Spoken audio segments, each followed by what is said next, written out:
What is going on, guys? This is your model of the IWC Gamers Goon here today with your AEW Full Gear 2021 November 13th pay-per-view predictions.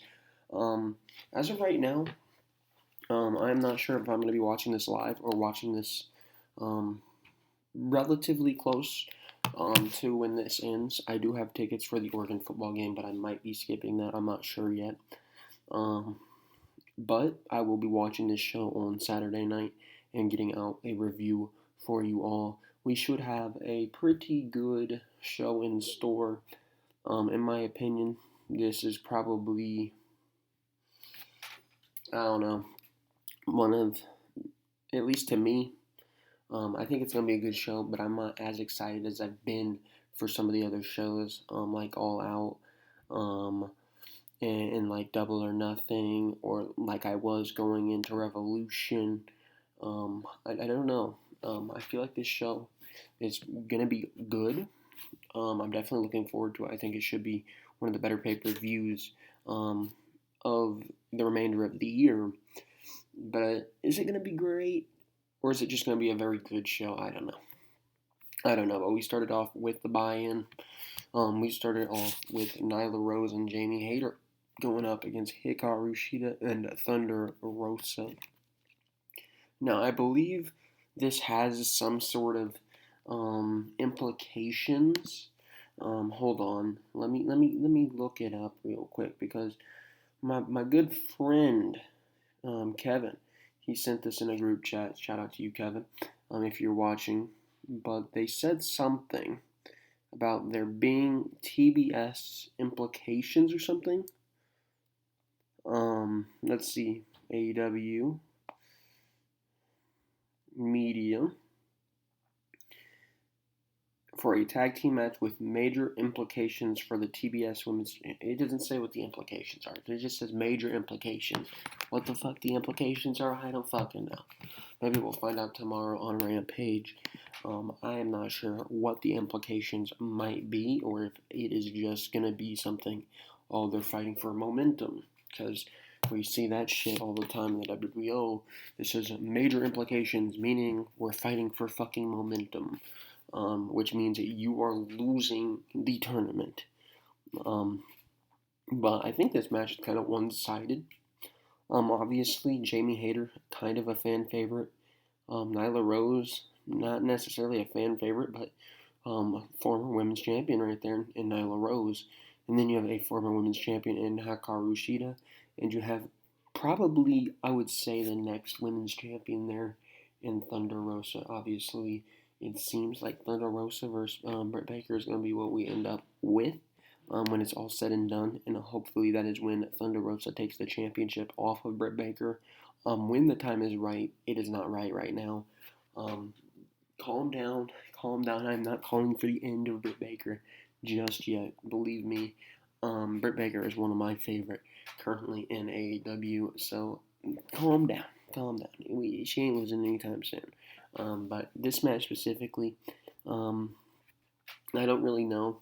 For the TBS Championship Tournament, I don't really believe that Jamie Hayter. I really think Thunder Rosa is going to be in that finals match against Ruby Soho for the TBS Championship. So we'll see what happens here and what kind of implications this has. But with that being said, I think I got to take Hikaru Shida. Shout out to my boy Kevin once again. And Thunder Rosa taking up the W in the buy-in match.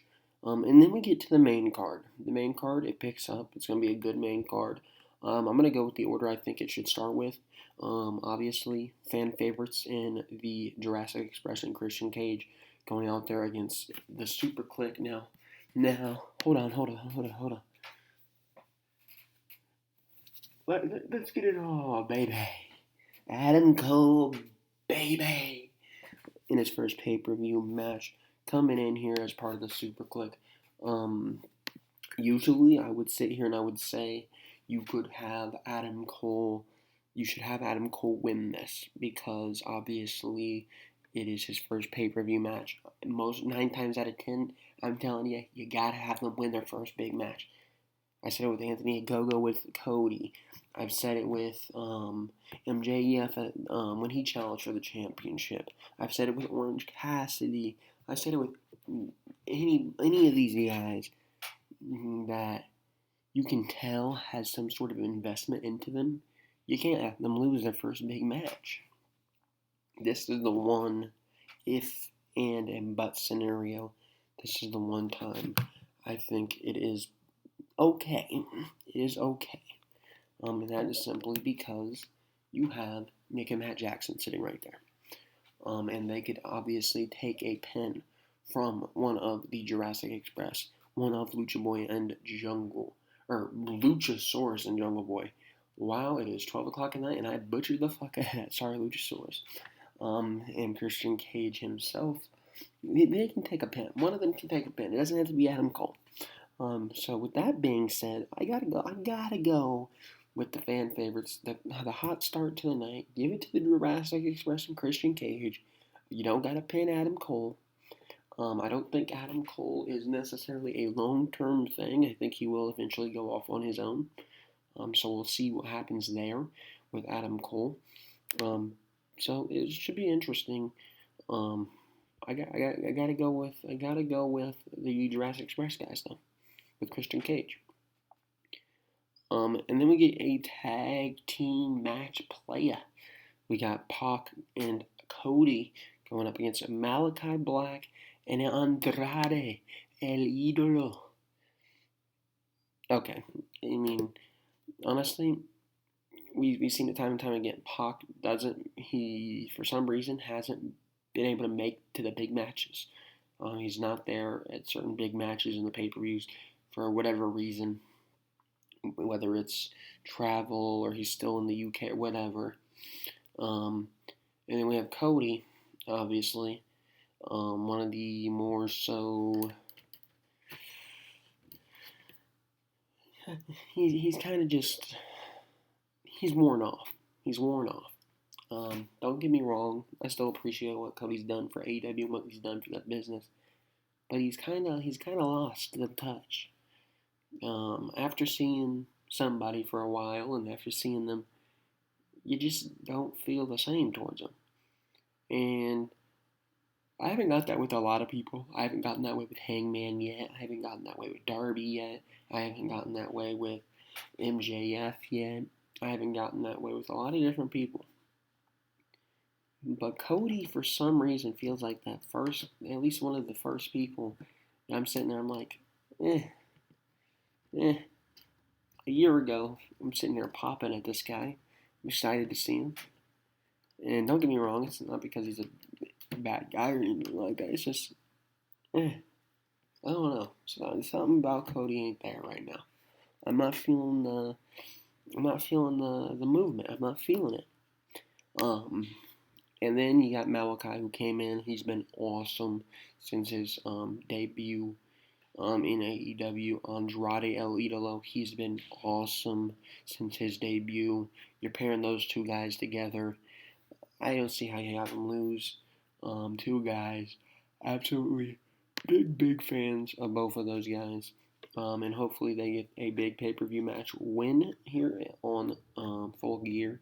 And we can sit here and we can be talking about, in my review, we can sit here and talk about them being maybe moved up the card. Sorry, I'm responding to that. But yeah, we could talk about them possibly moving up the card. So it'll be interesting with Pac and Cody Rhodes. What else do we want to get into next? Let's get into the AEW World Championship Eliminator Tournament finale. We got a winner receiving a future opportunity at the AEW World Championship, whether it is at the next pay-per-view, whether it is on the following Dynamite, whether it is 3-4 weeks down the line or whatever show they determine. I don't know, but I do know Bryan Danielson and Miro is the current match going on right now. Now, also one thing I do know, and I want to make this clear and make sure I cover all my bases here and just really let you know my opinion and my stance on this. I don't want to leave any misinterpretation available for anybody to sit here and say, oh, well, he's insensitive. No, we're not going to do that. Jon Moxley was supposed to be here in this match against Bryan Danielson. And the reason why he is not is because if you've been living under a rock for the last week or two, Jon Moxley entered rehab for his alcohol issues. That is something that is very serious. That is something that, personally, I know a couple people that have struggled with not necessarily alcohol, but their own stuff, whether that be drugs, whether that be something else. I know people that have struggled with that, and I understand how complicated it is. It's not as easy as just, hey, just don't do it. It's not that easy. It's not that easy. It's very easy to maybe get a little carried away. So I'm glad he is doing the necessary steps that he needs to do in order to better himself. At this point, wrestling is irrelevant. I said it. If you haven't already, go see Indigo's channel, Indigo Uchiha. Go look out his channel with me and Cameron Johnson. I'm on there for the full gear preview. But I think I mentioned this there. At that point, it's bigger than wrestling. It is bigger than wrestling. I don't care about Jon Moxley not being in this match. I don't care about that. What I do care about is being able to talk about a Jon Moxley match 10 years down the line. I don't want to be sitting here talking in a way that is negative. I don't want to sit here and do what I had to do for Shad when he passed away. I don't want to have to sit here and do one of those videos where I sit here and say, this guy unfortunately died at such a young age. I don't want to do that. And if Jon Moxley can get himself right, then I am more than happy missing Jon Moxley on this pay-per-view, on the next pay-per-view. I am more than happy for Jon Moxley never to wrestle again if that means he is going to still be alive because he is fixing his own self. He is working on bettering himself. Wrestling is irrelevant. And anybody who has a take, just man up, dude, fulfill your contract dates. Shut the fuck up. You haven't gone through anything in your fucking life that has even been a legitimate challenge. You're probably sitting there fucking home with your parents doing everything for you. No.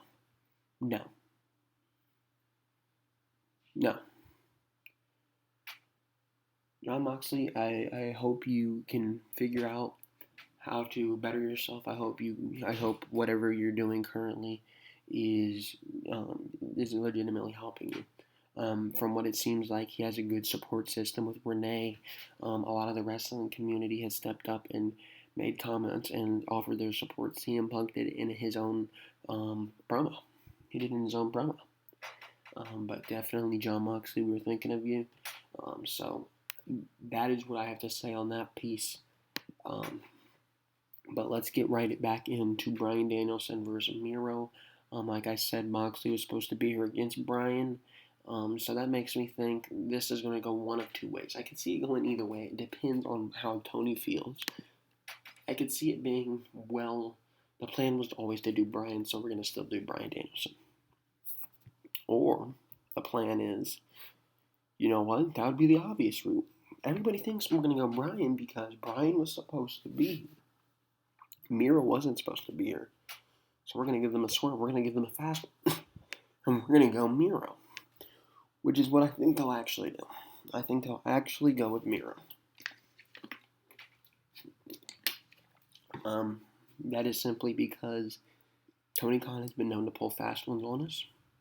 And when I am thinking of who the next champion is, I'm not gonna spoil what I think is gonna be the main event, or who's gonna win at the main event. But I expect there's probably gonna need to be a heel for the next champion. Now we could do face versus face. Yes, we can. but that just doesn't fit the typical mold. It's not an easy story to tell, and with a match that you're just the number one contender by winning, I feel like you want the easy story to tell.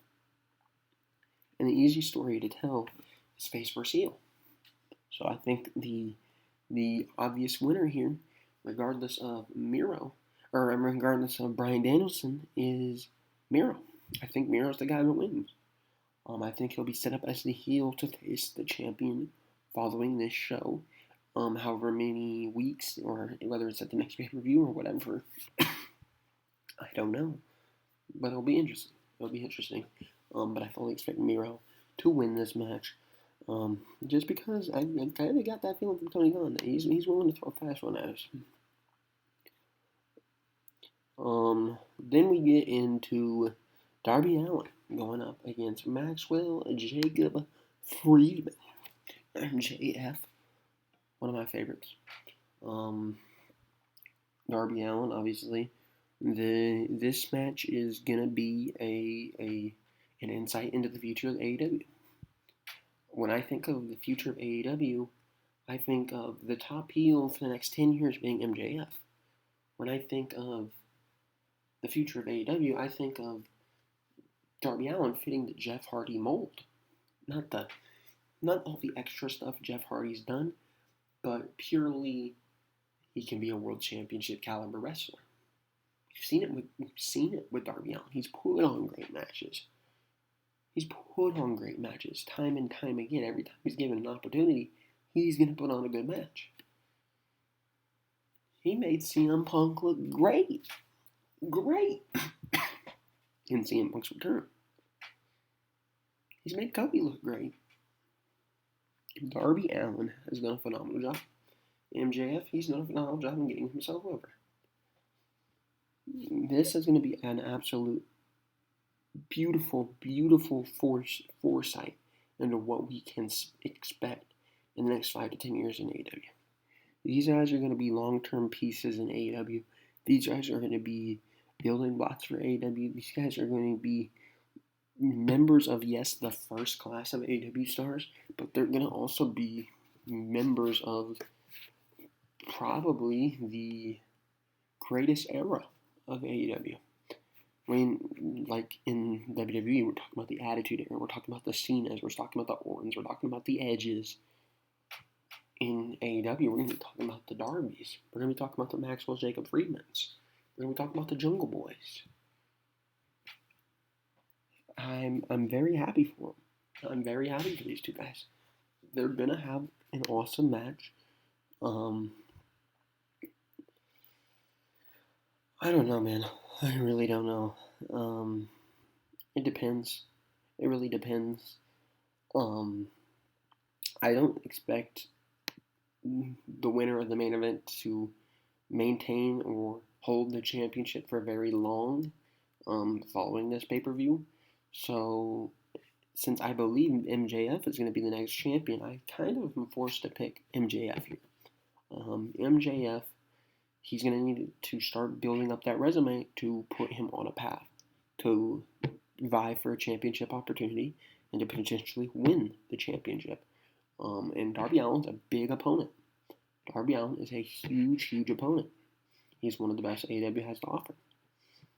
A win against Darby Allen could catapult MJF into that next level and get us talking about going into Revolution for an MJF championship run, potentially.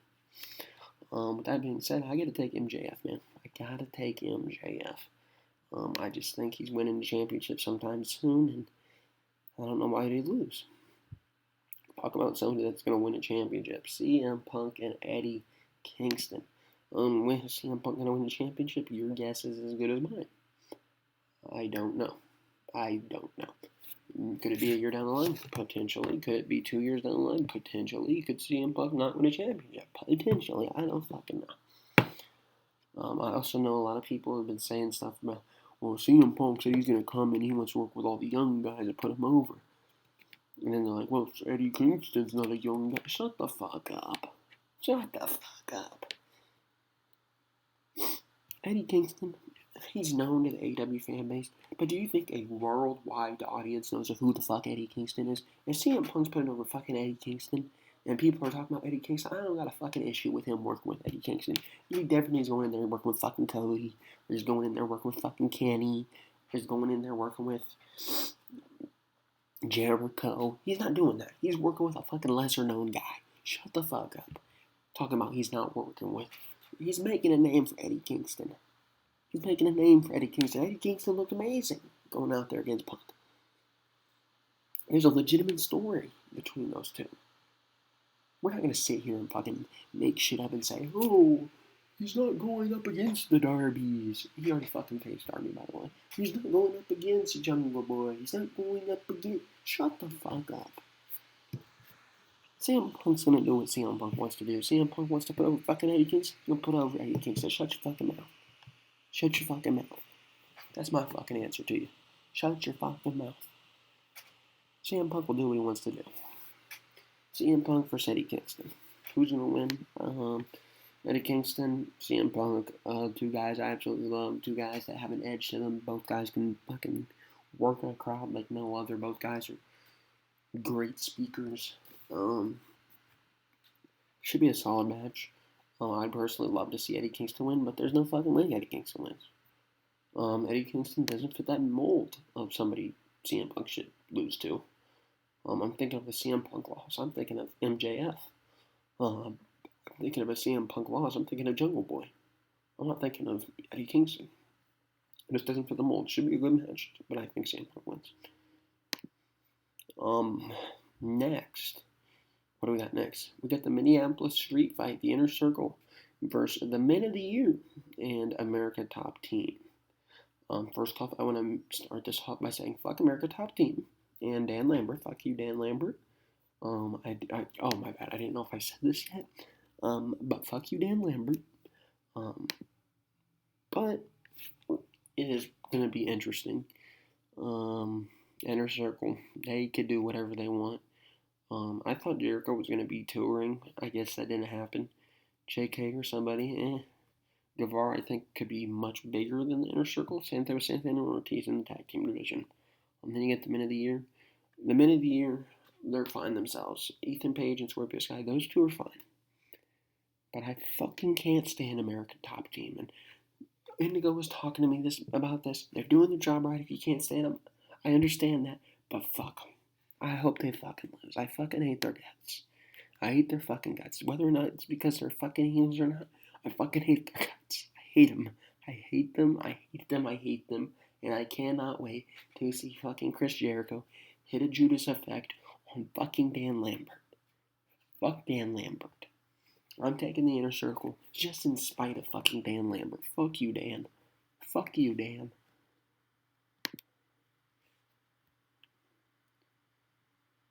And then what do we got? Then we got. We didn't talk about the Lucha Brothers. We can talk about the Lucha Brothers. The Lucha Brothers, they'll be defending their AEW World Tag Team Championships up against the FTR boys, Dax and Cash, top guys. I would love to see FTR win the championships. I would. FTR is somebody that I love as personal. Those guys are somebody that I thought were great in the WWE. I thought they were one of the best tag teams in the world. They came over to AEW. I was like, damn, these guys are really going to be something. And they've been good in their AEW run. But I feel like they could have had a bigger ceiling. I felt like they could have had a longer run at the top. So it'd be interesting to see what they do coming forward. But the fact that Lucha Bros just won it all out, they ain't fucking losing these championships. They ain't fucking losing. I'm taking the Lucha Bros. It should be a good match, but there ain't no fucking way I was going to come in here and pick FTR. That leaves the two top championship matches left for the night. And obviously, we're going to talk about the main event before we talk about the runner-up to the main event, because the main event of this show, whether you like it or not, is Ty Naraconti going up against Dr. Britt Baker, DMD. Ty Conti going up against DMD, Dr. Britt Baker. Is it the main event? No, it's not the fucking main event. Maybe it's Joseph Conlon's main event. Shout out to you, Justin. Shout out to Joseph and the Big Fight Field channel. But no, this will not be the main event. But it's gonna be a decent match. Eventually, Dr. Britt Baker's reign will come to an end. Might be a while to take, but eventually it will happen. But it won't fucking happen on Saturday. It will not happen. If Ty Conti somehow manages to win the championship on Saturday, I will be shocked. I will legitimately be shocked. I don't think it's happening. As much as people might think it'd be a cool moment, as much as it would get some people to pop, it ain't gonna happen.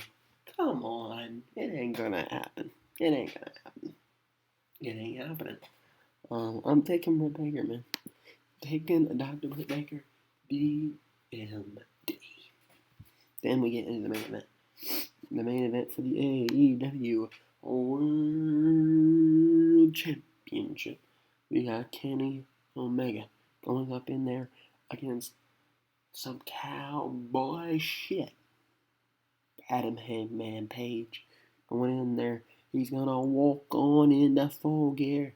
He's going to ride on in on his horse. And he's going to do some cowboy shit and win the AEW World Championship. Going into All Out, the first All Out, the thing with Adam Page going into it was, I'm going to ride my horse up and on the Sears Center, and I'm going to win the very first AEW World Heavyweight Championship. I was sitting there repping Hangman, man. I was repping him. I had the Hangman Bullet Club shirt. I was ready, man. I was ready. And Jericho won. Jericho fucking won. And I sat there and I said, one day we're going to get to that spot where Hangman wins the World Championship.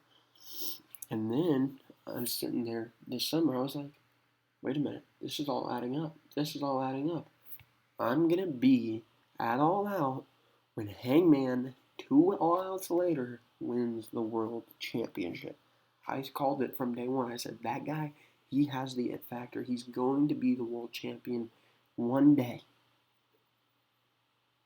And then the situation happened where he had to miss some time. He had a child. He had to miss some time. It's like, okay. But this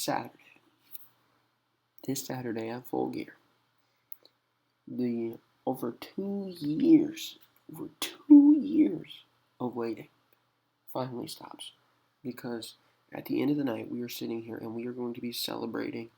I'm going to pop a bottle, and I'm being very dead serious about this. I'm going to fucking go to the store tomorrow, well, today, kind of, and I'm going to be buying not champagne. I can't legally get champagne. It's gonna be sparkling grape juice. For any of the YouTube bots that are gonna sit here and fucking report me, chill out. But I swear to God, I'm gonna pop that shit on fucking street or on camera. I am gonna be happy. Hangman is my guy from day one. Shout out to Hangman. I met the guy. Hold on. I gotta pull it out. I gotta pull it out for my boy. I gotta pull out the picture. You know me. My boy Hangman from day one. I'm a day one Hangman guy. There it is. And if you aren't following me on Twitter, what the fuck are you doing? The thegoongameryt on Twitter. What the fuck are you doing? Come on. You know better. But you know where else you can find me? On Twitter. The Gamers Goon yes, not the Gamer. Gamers Goon YT on Twitter. And that's where you can find me on Twitter. And I am considering skipping the Oregon football game, which I already have tickets to for this show on Saturday. So I'll let you know on Twitter. But I definitely will be reviewing this show. I definitely will be watching this show, and I definitely need some sleep. Anyways, thank you all for watching, and you guys will be seeing this later in the afternoon on Friday. I am recording this at 12:41 a.m. on Friday, so you're welcome. Anyways, thank y'all for watching. Like I said, follow me on Instagram, follow me on Twitter. I'm going to be on Twitter a lot this weekend. What else we got to do? Hit the like button, hit the subscribe button, go check out Indigo's show with me and Cameron Johnson. Leave a comment down below what you believe is going to happen at Full Gear. And really, that's all I got for y'all. Thank y'all for watching. I'll see you next time. It's been your role model of the AEW, and I'll talk to you next time.